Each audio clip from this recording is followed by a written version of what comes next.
Le processus est encadré de l'exécution, il est encadré. C'est-à-dire, les enquêtes préliminaires sont effectuées, les descriptifs, cahiers de charges, les plans, les notes, les calculs sont préparés, le marché est notifié, les étapes de la préparation du chantier sont accomplies, envoi de lettres et l'autorisation d'ouvrir le chantier a été obtenue. Après bien un certain temps, on peut enfin passer à la réalisation. C'est cette étape qui constitue la matérialisation des engagements du chantier proprement dit. Là, on passe. Tout ce qu'on a vu jusqu'à maintenant, c'est-à-dire les préparatifs. Qu'est-ce qu'il faut faire comme ce pas de sécurité pour le titulaire du marché et pour le maître d'ouvrage? Qu'est-ce qu'ils peuvent avoir comme document? Un chantier est toujours une opération complexe qui met à l'épreuve toutes les qualités des personnes qui y participent. Si le rôle principal est tenu par l'entreprise en charge des travaux, le maître d'œuvre et le maître d'ouvrage y interviennent aussi. Le bon enchaînement entre les deux constitue un gage de réussite. Donc, cet encadrement, le déroulement commence par un ordre de service. Un ordre de service de commencement. La mise en valeur de l'ordre de service. L'ordre de service n'est plus comme avant. Son rôle était confiné à un moment donné à donner l'ordre pour commencer le travail, donner l'ordre pour arrêter le travail, donner l'ordre pour reprise des travaux, donner l'ordre pour l'ajournement, mais maintenant, l'ordre de service, il a une autre dimension. Il n'est plus cet acte unilatéral comme avant. Il a un acte bilatéral, pour ne pas dire un acte contractuel. Le maître d'ouvrage envoie l'ordre de service dès que le titulaire du marché le reçoit et l'accepte et le signe, il devient contractuel, un aspect contractuel. Mais, comme on va le voir par la suite, il y a des complications. Elle n'est pas seulement pour donner l'ordre de commencer les travaux, mais aussi, pas seulement le déroulement des travaux, parfois, il peut modifier le travail. Il peut modifier le travail dans la mesure où l'avenant qui vient par la suite est la valise. Il valide, comme on va le voir, ce qui a été prévu lors de service. En principe, l'ordre de service ne doit pas modifier le marché. C'est l'avenant, je répète, l'ordre de service ne doit pas modifier le marché. C'est l'avenant qui est un petit marché qui doit modifier le marché. Mais ce n'est pas aussi facile que ça. On va le voir. Il y a une disposition dans le CCAG qui est pour objet de modifier le marché et l'intervention de l'avenant que par la suite. Bon. L'encadrement juridique est effectué par une mise en valeur ou par une clarification des contenus de l'ordre de service et de l'avenant avec une clarification porte sur le détachement. Lors de l'exécution du marché, deux possibilités s'offrent au maître d'ouvrage pour intervenir sur son déroulement, l'ordre du service et l'avenant.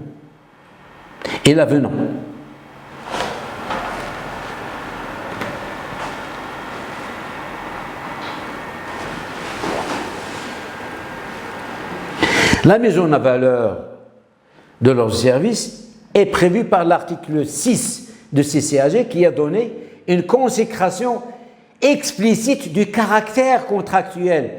Il n'est plus cet acte unilatéral comme avant. Et là, un caractère contractuelle, c'est vrai, elle est unilatérale, émise par le maître d'ouvrage, mais le titulaire du marché, dès qu'il reçoit et le signe, ça lui donne un caractère, j'insiste là-dessus. La systématisation du recours aux ordres de service. Pourquoi systématisation? Chaque décision prise par le maître d'ouvrage, n'importe quelle lettre, n'importe quel acte envoyé par écrit, elle est envoyée par le biais de l'ordre de service.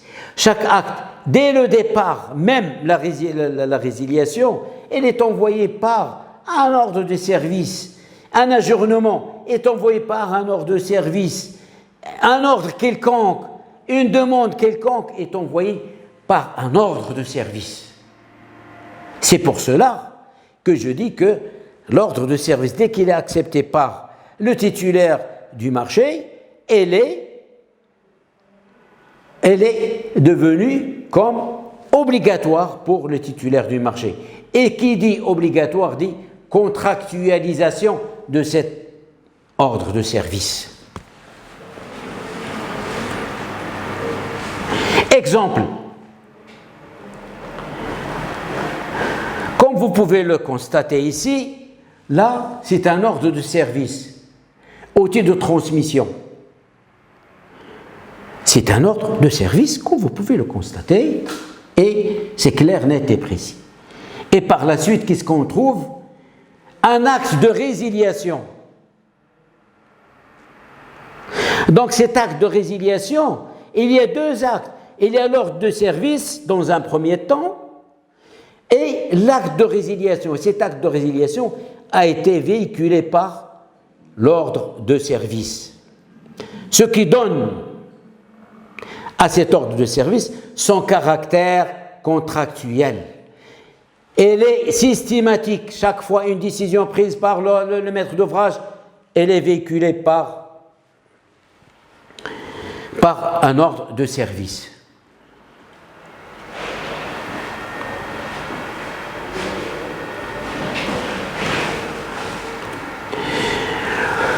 Donc, l'ordre de service est un document donnant au titulaire du marché des instructions quant à l'exécution de celui-ci. L'ordre de service, dans ce cas-là, revêt un aspect contractuel et écrit. Un ordre de service, il faut qu'il soit un ordre de service écrit et non pas oral. Les ordres de service sont écrits, comme le prévoit l'article 11, sont écrits et signés par le maître d'ouvrage.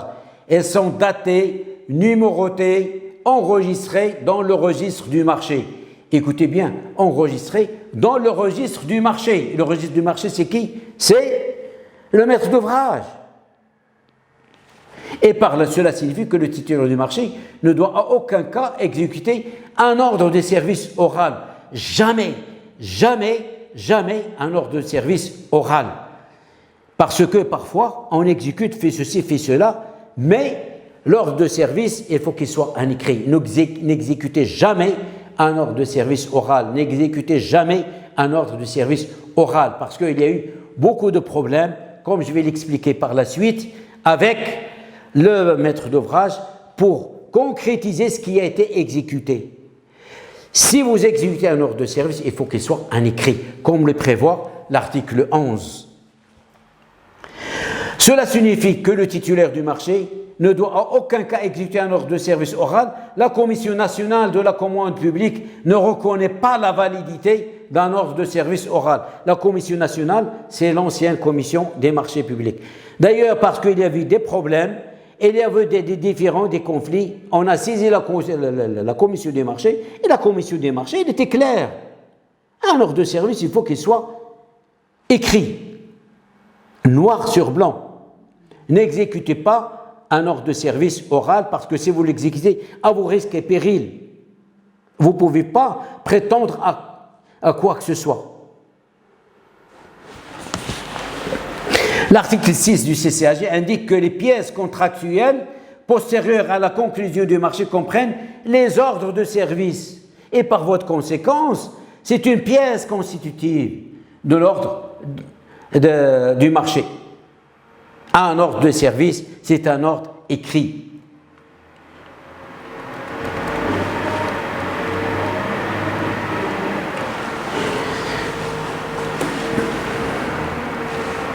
La maison valeur de l'ordre de service, les ordres de service sont l'expression du pouvoir de contrôle et de direction du chantier qui exerce le maître d'ouvrage et sont exécutoires.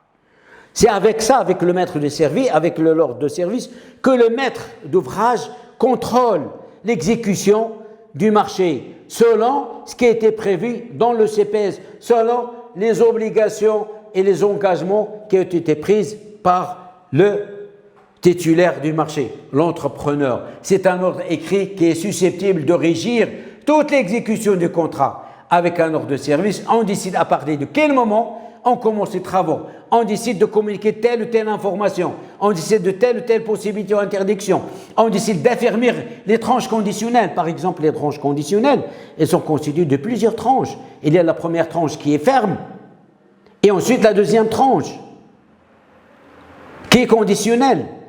Tant qu'il n'y a pas d'ordre de service, vous ne pouvez pas commencer la deuxième tranche qui est conditionnelle. Et dès que vous terminez la deuxième tranche, vous ne pouvez pas exécuter la troisième tranche tant qu'il n'y a pas d'ordre de service clair.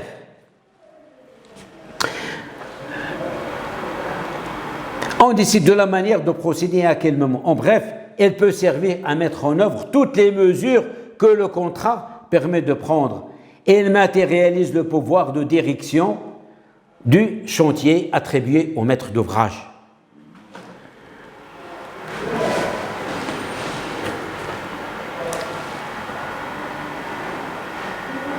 Elle est contractuelle à partir du moment où le titulaire reçoit l'ordre de service et le signe.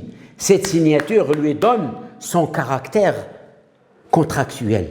Elle est unilatérale dans un premier temps, parce que le maître d'ouvrage qui l'envoie, qui le transmet au maître d'ouvrage, elle est unilatérale et n'engage que le maître d'ouvrage. Mais dès que le titulaire du marché le reçoit, on va voir les moyens de notification, et il le signe, il devient contractuel. Parce qu'il y a deux volontés contradictoires, la volonté de contrôle et la volonté d'exécuter. Donc, et là, cet aspect contraire. Par un ordre de service, le maître d'ouvrage peut notifier une information, une décision, d'ajourner, de résilier le contrat, et ainsi de suite. Si l'ordre de service sert à l'exécution contractuelle des marchés de travaux, il ne doit surtout pas être confondu avec un avenant. Un avenant, c'est autre chose.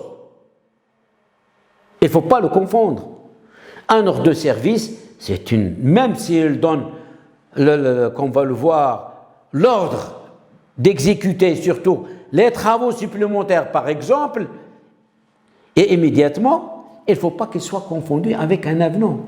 L'avenant, il vient aussi pour retracer la modification du marché.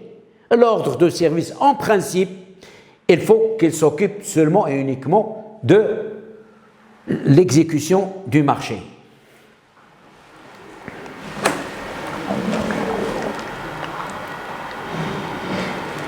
Et pour cause, le périmètre de l'ordre de service concerne les modalités d'exécution. Et les modalités d'exécution, c'est ça le rôle de l'ordre de service. S'il a été valorisé, soit, mais elle est limitée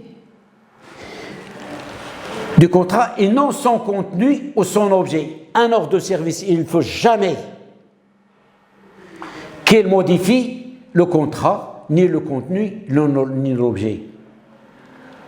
C'est toute la question de la délimitation des champs d'application respectifs de l'ordre de service et de l'avenant, étant donné que l'objet du marché ne peut être changé ni par voie d'ordre de service, ni par voie d'avenant. On peut modifier un certain nombre, mais jamais ni le lieu, ni l'objet. Et même le délai, on peut changer la durée si on arrête le marché pour des intempéries. les 6 mois ou les 1 an ou les 2 ans restent invariables. Par contre, la durée, elle peut être changée. On va voir le délai et la durée. La durée peut être changée parce qu'on a arrêté à un moment donné. C'était prévu de l'exécuter le 3 mars 2021, mais puisqu'on a arrêté à un moment de pour intempéries, au lieu de ce délai-là, on peut repousser cette date-là, c'est la durée. Mais le délai, elle reste inchangé.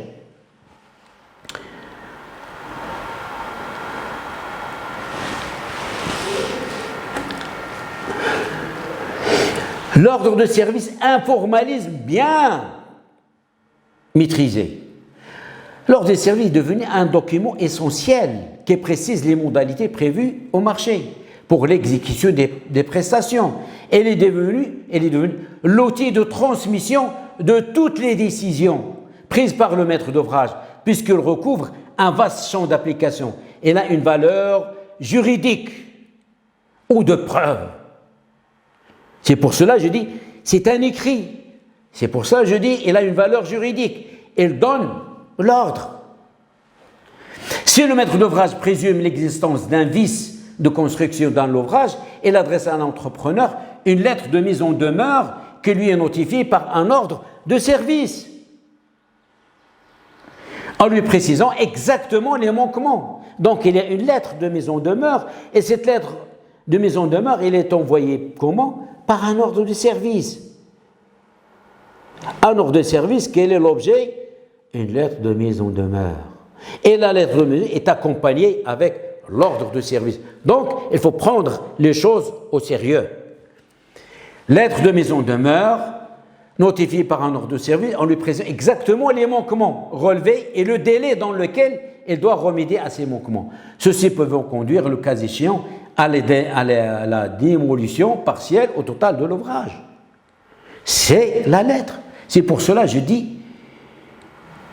Mais essentiellement, un ordre de service remplit les fonctions de communication, de mise en œuvre des prestations et éventuellement de modification du contrat. Attention, modification du contrat.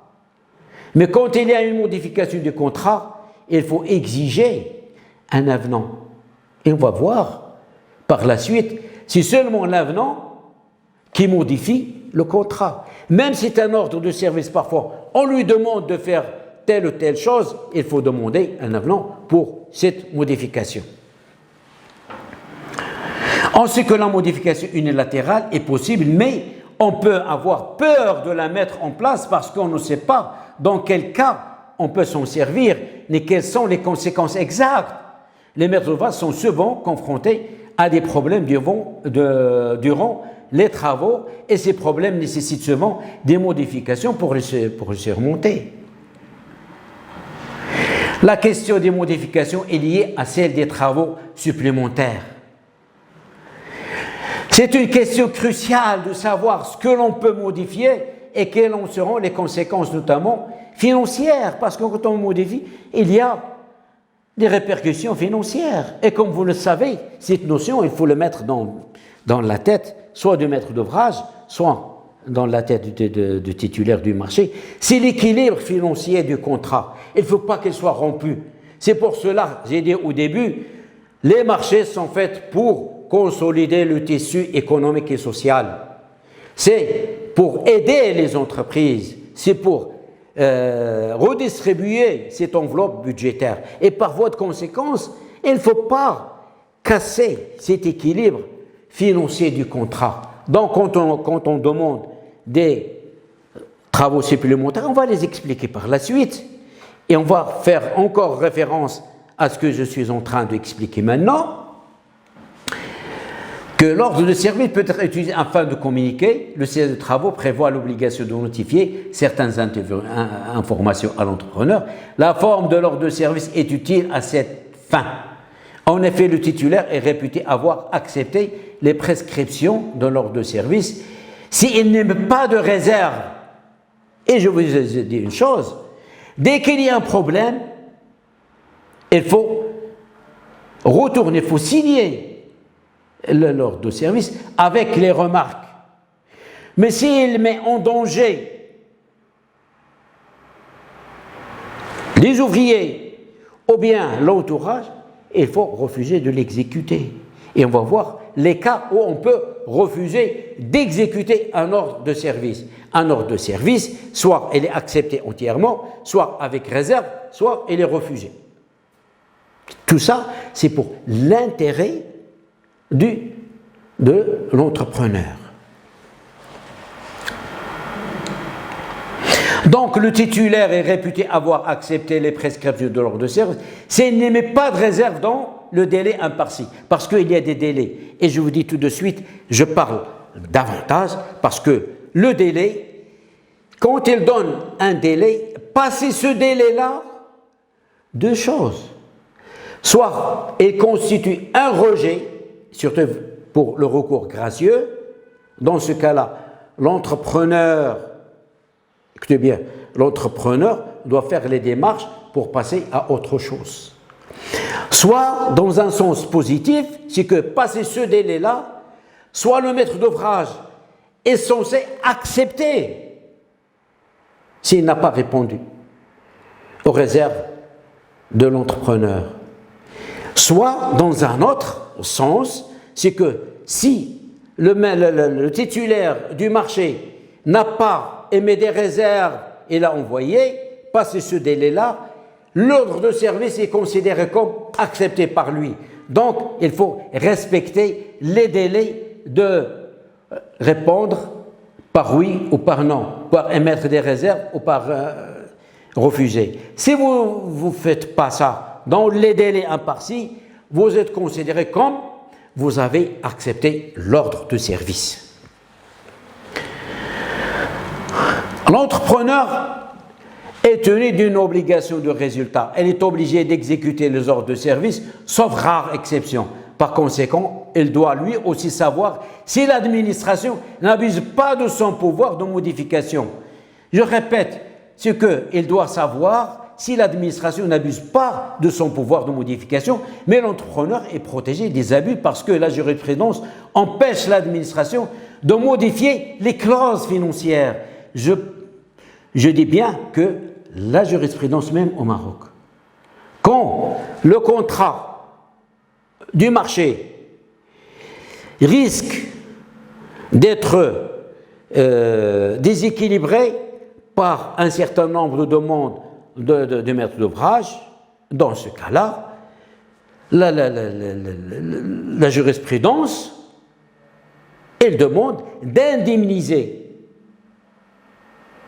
Je dis ça parce que pour ce qui concerne les travaux supplémentaires, parce qu'on demande l'exécution immédiatement des travaux supplémentaires et que par la suite, l'avenant vient de concrétiser. Et toute l'ambiguïté ici. C'est ce qu'on appelle le bouleversement de l'économie financière du contrat. Il oblige l'administration à compenser financièrement les surcoûts liés aux modifications. Les juges ont, après l'avoir reconnu, limité cette faculté. Pour le juge administratif au Maroc, les clauses financières, l'objet, la substance et l'économie générale du contrat ne peuvent être touchés par ces modifications. Les modifications, dès qu'ils touchent, même s'ils sont envoyés par un ordre de service, il faut demander déjà des explications. Parce qu'il y a des répercussions sur l'exécution de cet ordre de service.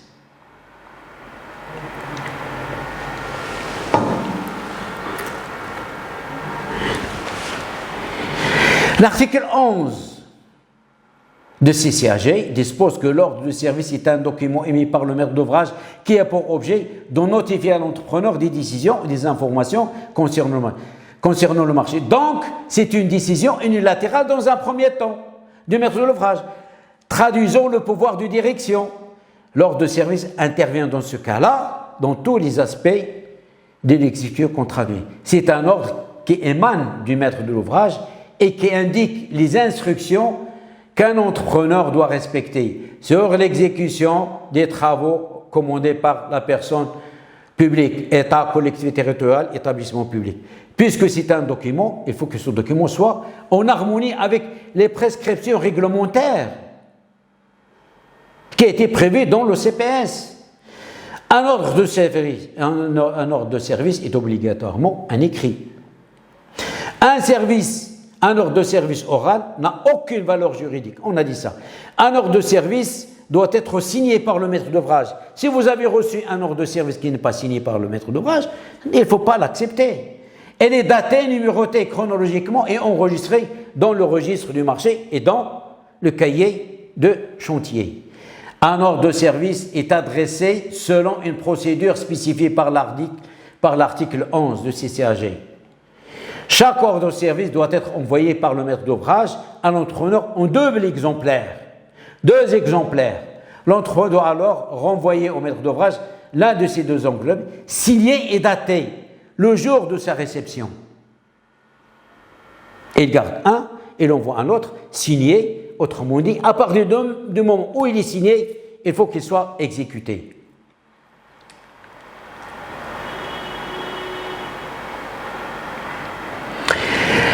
Ces ordres sont notifiés par courrier porté, c'est-à-dire séance tenante, contre récépissé, bien sûr, ou par lettre recommandée avec accusé de réception, ou bien, au cas où il y a des difficultés, le maître d'ouvrage, il peut notifier par le biais d'un huissier de justice.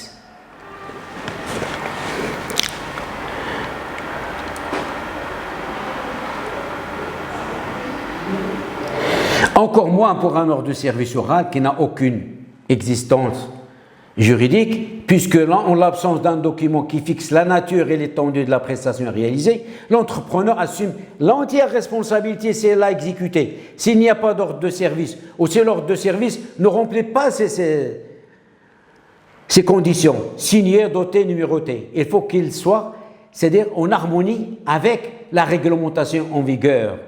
L'importance d'un ordre de service en bon et due forme, c'est qu'elle règle des questions substantielles, comme les démarrages, pour commencer le processus du marché, dans la date de l'arrêt des travaux, la date de reprise. Donc, il faut qu'il soit un ordre de service écrit et signé par le maître d'ouvrage.